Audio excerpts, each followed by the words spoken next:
Buenos días, buenas tardes, buenas noches, bienvenidos un día más a Semáforos Fuera, vuestro canal de confianza de Fórmula 1. Hoy toca el vídeo de las conclusiones del Gran Premio de Gran Bretaña, ganadores y perdedores. ¿Cuáles han sido los pilotos y equipos más destacados del fin de semana? Los que peor han ido, los que menos expectativas han cumplido. En este vídeo sabréis eso y muchísimo más. Si queréis estar al tanto de toda la actualidad de la Fórmula 1, no os olvidéis de dejarle un like y suscribiros. Sin más dilación, vamos allá, dentro vídeo.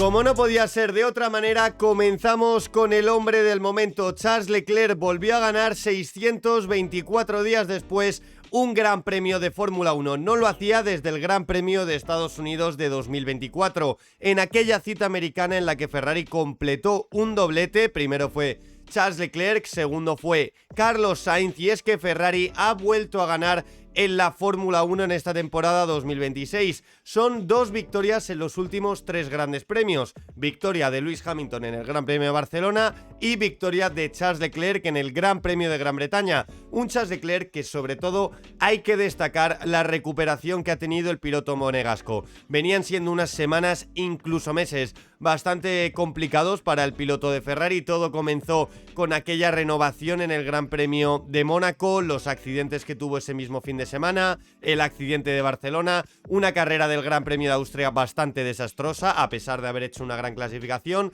y en este Gran Premio de Gran Bretaña el formato al sprint no le vino del todo bien. Estuvo por detrás de Lewis Hamilton tanto en la quali al sprint como en la carrera al sprint, pero ya una vez entrado el formato normal en la clasificación consiguió poner al Ferrari en primera fila, y la victoria que consiguió en el día de ayer es una auténtica locura. Fue el piloto más rápido de la carrera. Es algo que no ha pasado en toda la temporada, que un piloto haya sido más rápido que cualquiera de los dos pilotos de Mercedes, porque en la victoria de Lewis Hamilton, en cuanto a ritmo puro se refiere, Kimi Antonelli estaba quizás un poquito por delante. Tampoco se hubiera sabido qué hubiera pasado si Kimi Antonelli no hubiera tenido los problemas de fiabilidad que tuvo en el día de ayer. Quizás hubiera conseguido alcanzar a Charles Leclerc. Yo de hecho creo que hubiera sido así, pero en el cómputo global de la carrera Charles Leclerc la verdad que fue más rápido, al menos hasta que surgieron los problemas de Kimi Antonelli. Iba a hacer un stint más corto, por lo tanto esa distancia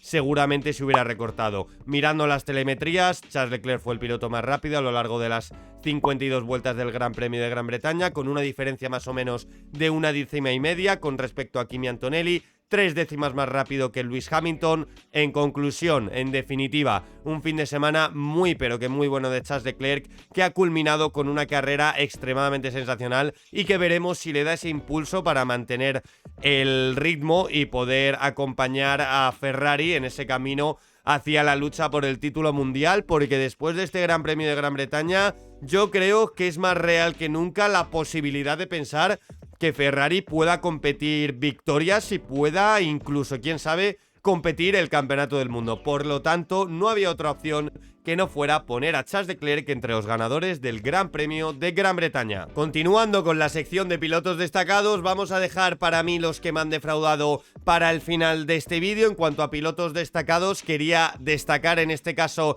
un equipo como es Racing Bull. Se ha consolidado claramente como la quinta fuerza, la alternativa a los equipos punteros. Es verdad que en este Gran Premio han fallado Antonelli y Verstappen, tampoco es que haya habido muchísimo movimiento en cuanto a arriba se refiere, de múltiples abandonos, pero esas posiciones sí que las han podido heredar, las de Antonelli y también la de Verstappen, sumada a la de Oscar Piastri, que tuvo sus diferentes problemas al inicio de la carrera. Pero el fin de semana de Racing Bulls, ya después de Austria, que se habían como medio consolidado como esa quinta fuerza, pues aquí lo corroboran y de una manera bastante, pero que bastante clara. Todo empezó con el formato al sprint, metiendo a los dos coches en ese Q3. Liam Lawson consiguió arañar un puntito en la carrera al sprint. En la clasificación, de nuevo, los dos coches en Q3, tanto Lindblad como Lawson, en ese orden. De hecho, Lindblad consiguió clasificar por delante de Liam Lawson, y en la carrera, una carrera bastante tranquila para ellos. siempre con la mirada puesta en los retrovisores por si Bortoleto se podía acercar, aunque nunca lo ha hecho de una manera muy peligrosa, y finalmente cruzaron la línea de meta en sexta y séptima posición. Son puntos súper valiosos para Racing Bulls que les acercan de una manera muy peligrosa a Alpine. Peligrosa para Alpine, beneficiosa para los intereses del equipo B de Red Bull, porque vamos, yo creo que si la tendencia sigue así, que espero que siga así durante el Gran Premio de Bélgica y al menos hasta el parón de verano, Racing Bull se va a colocar quinto en el Mundial de Constructores. Grandísima carrera de Liam Lawson, gran carrera también de Arvid Lindblad en su primer Gran Premio de casa, y creo que es de merecer el papel que está realizando Racing Bulls en estos últimos grandes premios, y por eso tienen un hueco reservado aquí entre los ganadores del Gran Premio de Gran Bretaña. Para finalizar con los destacados, pues quería destacar a Audi. No me he atrevido a destacar en concreto a Gabriel Bortoleto por el hecho de lo de siempre, los problemas de fiabilidad de Audi. Quedándonos un poco con el formato tradicional del Gran Premio, en la clasificación ya vimos cosas súper extrañas. En Q1, Bortoleto solo pudo hacer un intento por problemas de fiabilidad en su Audi. En Q2, Hülkenberg solo pudo hacer un intento, en cambio Bortoleto sí que pudo hacer dos para colocar al Audi en esa 11ª posición. Finalmente, con la sanción a Pierre Gasly, partió Nico Hülkenberg en 12ª posición, por lo tanto, sexta fila de parrilla de salida para los dos Audi. Por eso tampoco he querido colocar en especial a Bortoleto, porque yo creo que además, sin el problema de fiabilidad de Nico Hülkenberg en la carrera larga, pues también habría completado una buena remontada hasta los puntos, porque lo que está claro es que en cuanto a rendimiento puro, el Audi es el sexto mejor monoplaza de la parrilla de Fórmula 1 2026, algo que es muy meritorio, sobre todo teniendo en cuenta que es un nuevo equipo, aunque hayan heredado las estructuras del equipo que tengo aquí en mi camiseta, del equipo Sauber. Bortoleto, que consiguió la mejor posición de la historia de Audi, un 8º puesto. La otra única vez que consiguió puntos fue 9º en el Gran Premio Inaugural de Australia, por lo tanto un grandísimo resultado para Bortoleto. No me he atrevido a destacarle en específico a él por el hecho de que Hülkenberg ha tenido muchísimos problemas de fiabilidad, llegando a abandonar la carrera. Es el debe de Audi, la fiabilidad de su monoplaza, pero en cuanto a rendimiento es bastante, pero que bastante lógico destacar el paso hacia adelante que han conseguido dar, y veremos si no siguen dando pasos hacia adelante, porque lo normal es que Racing Bulls a final de temporada, como le suele pasar a lo largo de los últimos años, es que vaya hacia abajo. Imaginaros que Audi se consolida como la quinta fuerza de cara a final de la temporada. La verdad que sería un asiento bastante jugoso para algún que otro piloto. Así que Audi yo le coloco entre los ganadores con la mejor posición de su historia en la Fórmula 1. Llegamos al salseo, lo que os suele gustar más, lo que levanta más comentarios dando opiniones, y son los perdedores de este Gran Premio de Gran Bretaña. Guille, ¿cómo es que colocas a Alpine entre los perdedores? Si han conseguido dobles puntos, con Franco Colapinto 9º y Pierre Gasly en 10ª posición. Sí, los pilotos han estado a la altura. Franco Colapinto, una grandísima remontada desde la 19ª posición hasta la 9ª, después del fallo de fiabilidad que tuvo en su Alpine en la Q1 del sábado, que hizo que saliera tan atrás el piloto argentino. Luego Pierre Gasly, también una gran remontada, a pesar de tener una parada lentísima, que de hecho le hizo perder la posición con Franco Colapinto. Al final los dos, tras la sanción de Kimi Antonelli, 9º y 10º, dobles puntos para Alpine, pero están muy pero que muy lejos de lo que prometieron, de lo que parecía que iba a ser, que se consolidaran como esa quinta fuerza. De hecho lo llegaron a ser en muchos grandes premios, lo llegaron a ser por ejemplo en el Gran Premio de Japón, con Pierre Gasly compitiendo de tú a Max Verstappen. Ahí podíamos incluso pensar que Alpine pudiera ser un mejor coche que el Red Bull, que desde luego este año está bastante pero que bastante mal. Pero aquí lo tenemos, Alpine este fin de semana en el Gran Premio de Gran Bretaña no ha sido la quinta fuerza, no ha sido la sexta fuerza, ha sido el 7º monoplaza, y gracias al gran trabajo y a la gran ejecución de carrera, porque eso sí que es verdad, han conseguido llegar a los dobles puntos con sus dos monoplazas. Pero en cuanto al rendimiento, le tengo que poner entre los perdedores. Alpine, suspenso en este fin de semana del Gran Premio de Gran Bretaña. Otro equipo que está entre los perdedores del Gran Premio de Gran Bretaña es uno que prometió dar un salto hacia adelante. De hecho, ha dado un pasito. Es el equipo Williams, el equipo de Carlos Sainz. Un gran Carlos Sainz a lo largo de todo el Gran Premio de Gran Bretaña. La verdad que me podéis llamar lo que queráis, que a lo mejor soy un poco más subjetivo con Carlos. Yo siempre intento ser totalmente objetivo, pero para mí el fin de semana que ha firmado Carlos Sainz es muy pero que muy bueno. Lo habéis podido comprobar en las notas. Le he colocado un 8 al piloto madrileño. Ha estado por delante de Albon durante todo el fin de semana. En la clasificación en la Q2 estuvo bastante por delante del piloto tailandés. Y luego en la carrera, pues una malísima carrera de Alex Albon, que se llevó puesto a Oliver Berman a primeras de cambio. Más luego, pues bueno, se tiró haciendo test, haciendo paradas extras, etc, etc, etc. Estaba fuerísima de ritmo. La verdad que Albon está en un rendimiento un poquito extraño, la verdad, espero que se recupere. Pero Carlos Sainz, que salió en 14ª posición, colocó al Williams en esa P10, en posiciones de puntos, aguantó 10º hasta la 8ª vuelta, más o menos. Luego pudo pelear con Gabriel Bortoleto, incluso readelantándole, también con Gasly, con Franco Colapinto. Cuando llegó Piastri, eso sí, con daños y todo lo que queráis, incluso consiguió readelantar al piloto australiano que llevaba un McLaren. Carlos no puede hacer más con el coche que tiene, con el FW48, y la situación, como dice el piloto madrileño, es bastante pero que bastante complicada. Las evoluciones que introducen no permiten al equipo dar un paso hacia adelante del tamaño que querrían, porque sí que es verdad que en este fin de semana yo creo que en cuanto a rendimiento se ha podido igualar un poco la cosa con Haas por disputar esa 8ª posición en cuanto a rendimiento del monoplaza se refiere, que en Austria era el 9º coche de manera clara. Ahora aquí a lo mejor en Gran Bretaña han sido el 8º equipo, viendo telemetrías desde luego que tampoco es así, porque Esteban Ocon ha tenido mejor ritmo que Carlos Sainz. Pero lo preocupante, como decía, son las evoluciones. No llegan muchas evoluciones y las que llegan parecen no funcionar. Carlos dice que cada vez se están acercando más al peso mínimo, pero que aún así no consiguen reducir el gap. A mí es una declaración además que me parece bastante preocupante, porque que Carlos de manera pública dice que se están acercando al peso mínimo significa que la reducción de peso, o al menos lo entiendo yo, no es tan poca como nos estaban contando los medios internacionales. Los medios internacionales y nacionales de aquí de España apuntaban a que el FW48 seguía teniendo un sobrepeso de 20 kilos. Si el sobrepeso sigue siendo de 20 kilos, a lo mejor Carlos no hubiera hecho ese tipo de declaraciones. Ojalá el Williams siga siendo muy pesado, porque si no, esto pinta muy pero que muy mal. Ya lo hace, desde luego. Carlos está pegando toques de atención constantes al equipo en cuanto a que la correlación del túnel de viento con lo que luego ven en pista no funciona. El coche no tiene nada de puntos de carga aerodinámica, es muy complicado de conducir. El sobrepeso sigue estando, veremos en cuánto de medida.